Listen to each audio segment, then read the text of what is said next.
Boomer does live in my heart and in the minds of everyone. Now there's like 100 people, 200, like, who's Boomer? Yeah, will you explain? Sure. Boomer is a cat that I had for years that I had to put outside because he peed on stuff, and he disappeared. Now, I could look at that in two ways. You know, perhaps he was eaten by coyotes, but that's negative. I like to picture him in a home not far from mine with a nice lady who brought him in and gave him nice wet food that was better than the food I gave him. And that he's living happily, not with other cats, and he's got that whole house to himself with that nice lady. And if I ever find that bitch, I'm going to take my cat back and scold her for stealing him.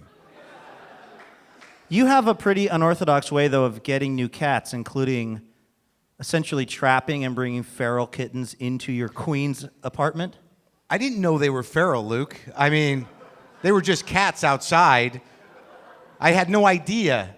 When I got the original Astoria cats, it was like I was doing radio. I was getting up at 3:30 in the morning. I would go outside, and there were like 5 kittens eating out of the garbage.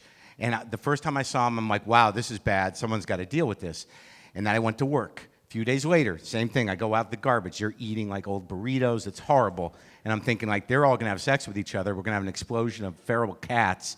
Someone's got to deal with this. And I left. Then about the third time I went out there, I'm like, oh, my God, I'm going to deal with this. And I took a bunch of shoe boxes, 2 of them, put food in them, trapped 4 of these cats, brought them into my apartment, not knowing that if they're eating on their own, they're wild animals. They're wild. They don't like you. They don't want to be in a box. And now they're in my apartment. All right, 2 of them went behind my stove and just were there for 2 days going like that. Would you favor the audience with what you named these? Well, I will. I'll tell you. Cats? But okay, well, here's what happened. Then the one that become Monkey, my cat, Monkey just tried to jump out of a window. I'm 2 stories up, tried to jump out. Thank God there was a screen. He climbed up the screen and like wedged himself between the screen and the window for hours. And then the one that became LaFonda, and she's crazy. She's like Vietnam crazy, all right?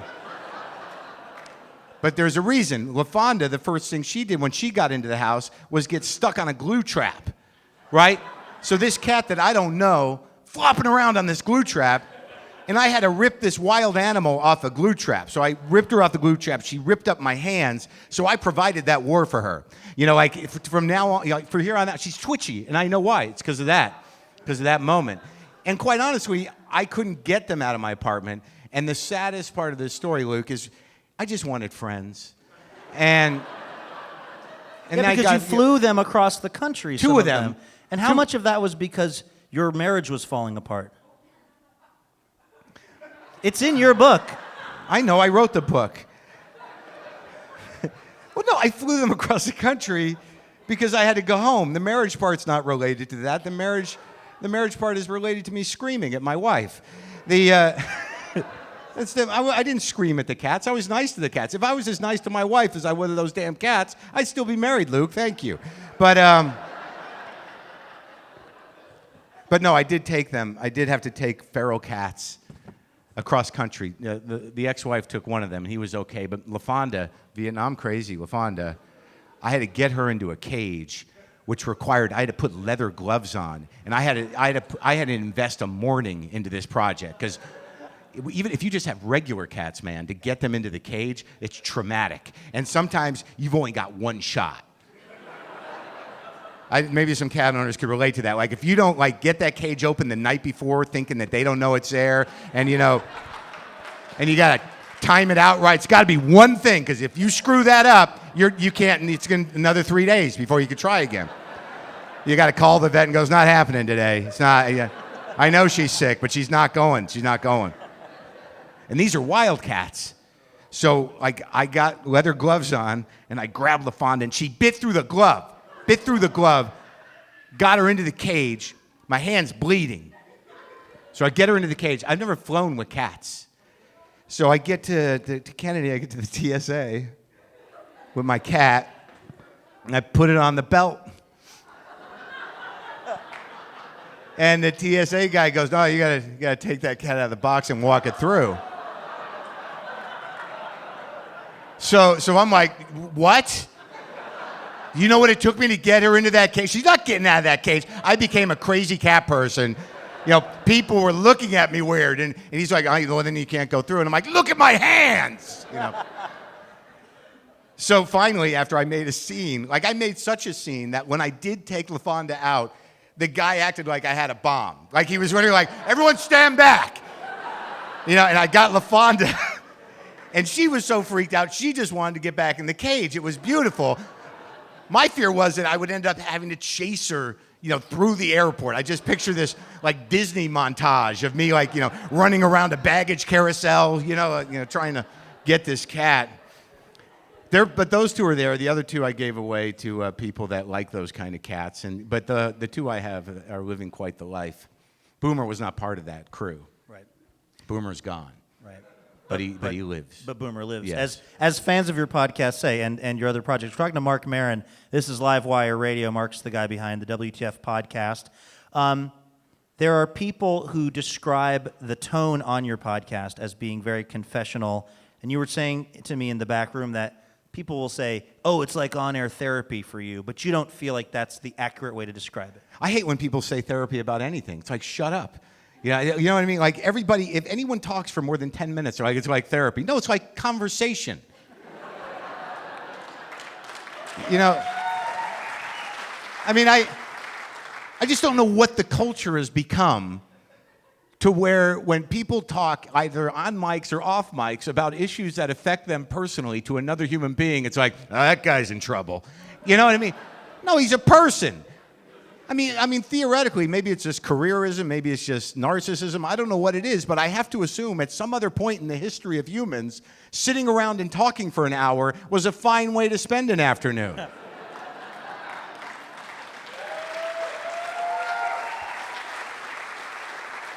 You know, we're built to handle it. If somebody you know or even don't know comes up to you and says, man, I'm in trouble, you got two choices there. You could say, like, what's going on, man? Or you can go, yeah, I got no time. And I think we're equipped emotionally to handle human trouble. It's what makes us beautiful things, beautiful animals. It's what makes communities work. The fact that we can only text and email now, and like literally when you have to talk to somebody, you're like, no, I'm not going to engage with the voice. Yeah, I'll just text them. Yeah, basically leaving a voicemail is an act of aggression. Yeah. Because you're going to make someone listen to your voice for Sure. 11 seconds. Sure, 11 seconds, that's a gift. My brother will leave a 4-minute one. Like, just ridiculous. My brother's the kind of guy, he calls you up and he'll pause during voicemails. He's like, yeah, that's what's going on. Oh, and I'm like, what is happening? He doesn't even need me on the phone. The voicemail is all he needed. Your new book, Attempting Normal, is such a compelling read, I have to say.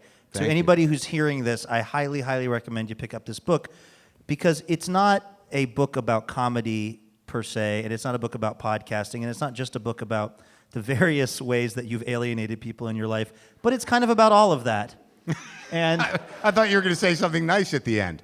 That just turned into like, yeah, all those things are covered. No, all the horrible parts of your personality are in there. No, I think it's actually, I found it tremendously illuminating, even in my own life, for reading your accounts of ways that you've dealt with people, sometimes for better and sometimes for worse. I guess I'm wondering, are you trying to become a better person, or is your basic approach, I sort of am who I am? I would like to think I'm trying to become a better person because the second guy you described is my father. He might be everyone's father. I don't mean your dad, although he's a character in the book. Believe me, my dad couldn't be more upset about this book, about the television show, about my success in general. And I did the best I could. I mean, I got Judd Hirsch to play him on television, and Judd Hirsch is a much better father than... But, well, no, I do think I struggle with things, and I do think because of certain things that happened in my life that I am trying to be a better person. I think that I was a good person, But, once you get, there's a sense of entitlement that happens when you chase a dream or remain delusional about what you're capable of. Did that make sense? Yeah. So, when things don't work out for you, you can get into a very dark place, as you might know. You see other people's successes, and you can only take them in one way that is directed at you. Oh, you mean like the time you and I were talking when you had just started your podcast and you were psyched because someone was giving you free coffee. Yeah. And then 6 months later, the New York Times wrote a story about how you invented podcasting. And I was not jealous at all of that, not even slightly. I didn't do that on purpose, Luke. I didn't beat you on purpose. But you did, like a drum. I didn't win the non-existent war that we're both fighting on purpose, Luke. That was my Vietnam. But no, the thing about struggle is that, what happened to me with the podcast, and the reason I think it was compelling and remains so to a degree, is that when I started it, I was finished. Things didn't work out. And that's a horrendous moment that happens to creative people. That, either it's going to work out or it's not. You choose to chase this dream of I just want to express myself, which if you really think about it, is a 5-year-old's dream. So I just want to be a ballerina, so now here you are in your mid-40s, I'm going to do what I want, and that's not paying off. And if you really design your life correctly, by the time you realize that it's not paying off, you don't even have a plan B anymore.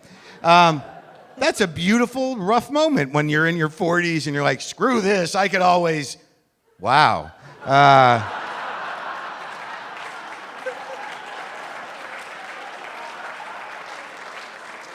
There used to be things in that folder. Teaching, going back to school was, I guess that's done. And then I'd gone through a divorce, so, I was heartbroken, and my career it had crapped out, and I was depressed. And, I'd been humbled. And it's an amazing moment when you're humbled, truly humbled, because, at that juncture of your life, you can choose two paths, either the bitter path. Now, if you are bitter and you think it's righteous bitterness, it's probably just amplified self-pity. So either you're going to accept being humbled and build from there, which is from your true heart, or you're going to be the screw that, no one understands me guy, and be alone and draining people. Those are your choices. I went with the I'm going to take the hit and start fresh. And it has grown into such, I think, a really riveting podcast. And again, as I already said, the book is great. I love the TV show. All of this seems to have come together for you in this way. I guess I'm wondering, would it have been bad for you for all of this to somehow have worked out when you were 27 or 28? Horrendous. It would have been horrendous because I wouldn't have been able to handle it. Who the hell knows when you're going to grow up? I have no idea how that works. I don't. I have no idea. But it's someday, if you're lucky, it'll happen.